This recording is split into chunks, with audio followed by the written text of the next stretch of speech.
one day, there was 5 Mexican dudes trying to jump me in the bathroom. I beat the shit out of them. I left one of them with his head in the toilet. This is the first time since making this channel I changed up the order of who I'm making a video about. Because today, we're talking about King Azoulay. That's how he likes to be called, at least. But for this video, we're not calling him King Azoulay, because to do so would be an insult to every king that's lived in the history of mankind, and animal kind for that matter. The things that this guy has done is so deplorable, I refuse to even call him king. Some of you might have heard the bombshell that came out about this guy this week. We're gonna get to that in a few minutes. But before we do so, I wanna talk about some of the crazy things this guy says online. This is the first one that's genuinely made me sick. So my name is Azoulay. I was born in the United States, 1990. My mother didn't want to stick around because some of my family members were working with Pablo Escobar, and she didn't want to have any part of it. So we went back to Israel. Like most alpha males, he claims he was homeless at 17. So at the age of 17, my dad told me I had to leave the house. I like to argue a lot. I like to talk back. I was very much of a smart ass. So at 17, he said, you know what? You gotta get the fuck out of here. A millionaire at 21 and retired at 24. Once I started making $5 grand a month, which was at the time that I was 18, and then at 19, I was already making like 30K a month. By the time I was 20, I was making 50K a month. And it just went on and on and on and on. And at the age of 24, I retired. Not all alpha males say they're homeless at 17 or something like that, but becoming a millionaire at 20, 21, and then retired at 24, ooh, it's almost like everybody else has this script. I tried to dig a bit deeper into his upbringing and his life, because he claims he was homeless at 17. However, the tiny bit of information I found would contradict that. It seems growing up, he was involved in a family construction business. So me and my dad broke the back window, took out the window so we could put the pipes and the 2x4s in. And we'd go and do construction jobs. But he claims to have grown up with a challenging childhood facing financial struggles. If your family has a construction business, you're not struggling there, big dog. To further support that theory, he founded Ben Axiom in March of 2021, which operates in Agora Hills, California. It also lines up with the theory that his family did have a construction business because, wow, look what this is in, remodeling and design. I went and I started working as a carpet cleaner. I was cleaning Macy's and Bloomingdale at night times, and at daytimes I would clean people's homes. Hold up, so he made $5K a month cleaning Macy's and Bloomingdale's at nighttime? And after only 2 years, he's making $30,000 a month cleaning people's houses? Absolutely not. I don't know what world this guy lives in, but you don't even make a fraction. You're lucky to make a tenth of that. When I was in college, one of the things I did is I would buy and flip mobile homes. I would go in, I would do the carpentry, the plumbing, and there's a lot of money to be made in that business. However, you're not gonna be retired at 24 years old by doing that. I can tell you that from firsthand experience. Ben's claim makes no sense because he claims he was homeless at 17, but just a year later, he was claiming to make $5,000 a month, and only 2 years after reportedly being kicked out with no place to sleep, he's making $30K a month? I don't think so. Something that we'll talk about later, Ben got arrested and he spent time in prison. So how are you gonna go from being homeless at 17 to a millionaire in only a couple years when you also have a prison term in there as well? It makes no sense. So Ben needs something to validate this claim that he's this massive success. So what does he come up with? He says he's created multiple tech patents and he sold them for millions and millions of dollars. I understand people can have interests of all kinds, but when you think about tech or computers, there's generally an archetype of a person you think about, right? And again, anybody can like anything, but what Ben Azoulay is putting online in no way lines up with being a tech bro. I looked online and found a patent tied with the name Ben Azoulay. Ben's name was filed last on the patent approval process. Does that matter? Maybe, also maybe not. But he has multiple partners, and if he's making tens or hundreds of millions of dollars from tech patents, this product had to be sold for near $1 billion. And I'm gonna be real with you, that's just not happening. If you're selling something for $1 billion, you have to have something revolutionary, proprietary, and can quite literally change a market. And if that's the case, bro's not gonna be on Instagram flexing an alpha male lifestyle. But hold up guys, check this out. If you Google Ben Azoulay, this guy also comes up.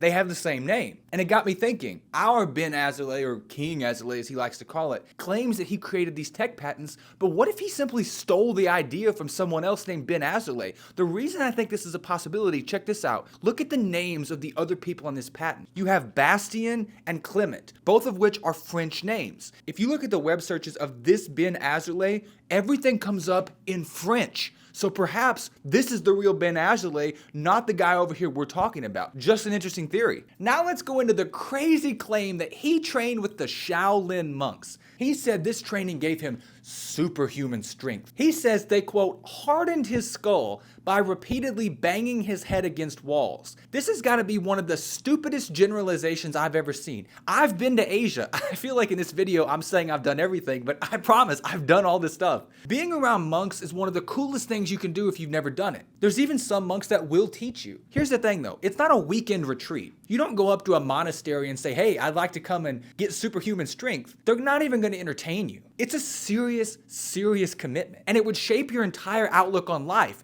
your behavior, the things you say, what you eat, what you do. Absolutely nothing like what Ben Azoulay does online signifies he has any teachings from a Buddhist or a monk. Instead, it sounds like he watched The Karate Kid or some other martial arts movie, thinking that Shaolin monks are just running around taking people in off the street and banging their head against trees. It should be pretty easy to pull up a video or proof that he spent time in some monastery somewhere. But like all these guys, crickets. He doubles down and he talks about how he fought 30 men at once and they still couldn't take him down. Well, this guy must be the Terminator reincarnated. Call it Terminator 2025. Make what, Terminator 4 now? Yeah, you got Terminator 1, Terminator 2, which is certified, Terminator 3, nobody watches that. Terminator 4, Ben Azoulay. There is some movie out there this guy watched and said, you know what, I'm gonna go online and pretend that this is my life. Even if you had a horde of people attacking you, okay? Let's imagine you're at the Battle of Thermopylae. This is where the Spartans fought the Persians, the Battle of the 300. Unless they're all standing many feet away and throwing something at you, there's no possible way. Imagine standing shoulder to shoulder with somebody. You can have what, maybe 6, 7 people shoulder to shoulder with one person in the middle, max. It seriously sounds like he watched The Karate Kid. He went off, he studied with this monk, Mr. Miyagi. He went and learned how to fight multiple people at once. Mr. Miyagi did that. You know, growing up, I mean, the movies that I grew up on was like Jean-Claude Van Damme. That was my dream, to be the next Jean-Claude Van Damme. Before him, it was Bruce Lee.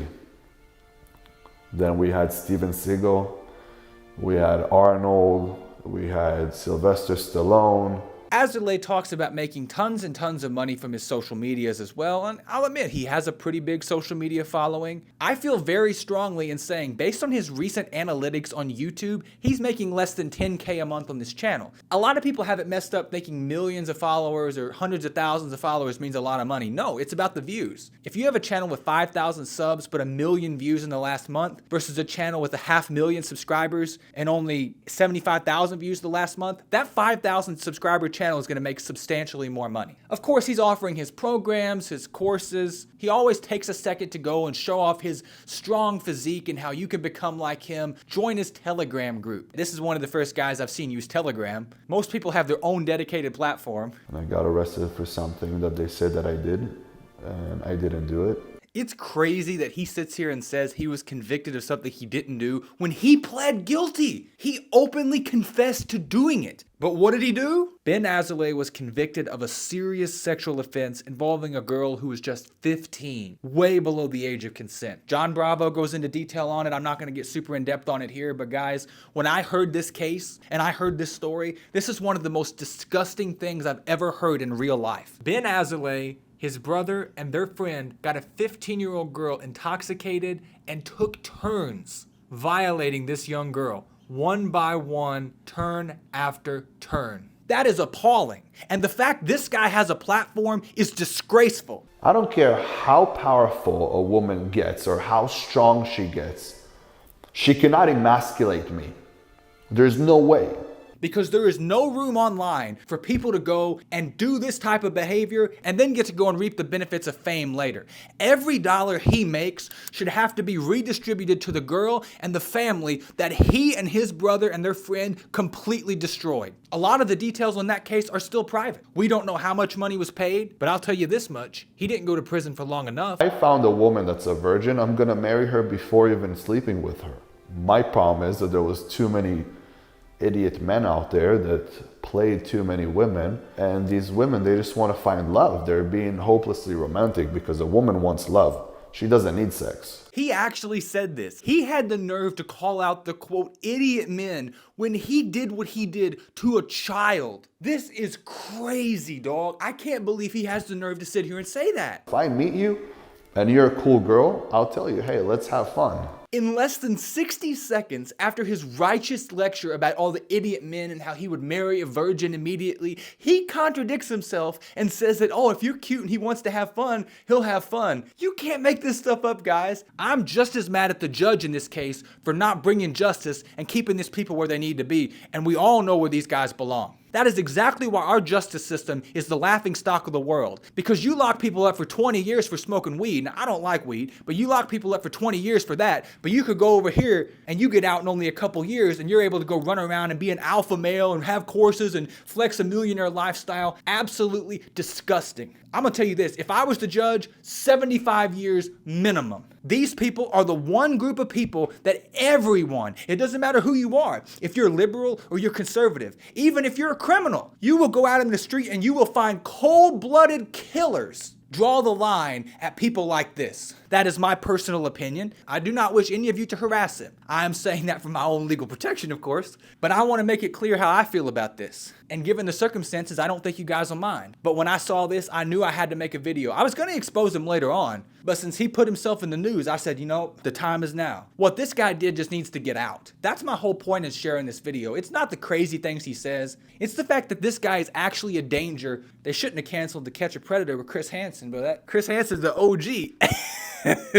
You know, he's still got a show on YouTube. It's on True Blue. He's still doing it. It's been over 20 years later. He's still catching these guys. It just shows you how valuable people like Chris Hansen really are, that they're going out there and catching people like this. And the unfortunate reality is they can't catch everybody, and it sucks. It seriously does. I hope that the girl that was affected, her family, I hope everybody's okay on that side, because that's lifelong trauma. This guy wanted to have 30 minutes of enjoyment and cause someone else a lifetime of suffering and traumatic stress. And that is in no way acceptable.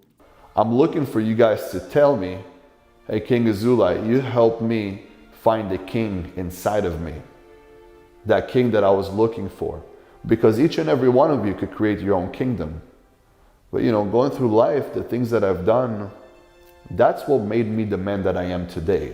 I'm pretty heated, but guys, thank you so much for watching my video. The comments, the likes, y'all have really been supporting me. Thank you so much. I rarely ask, but put a like on this video because it will help circulate it a little bit, bringing awareness about this guy. But y'all stay safe, and I'm gonna see you guys next week.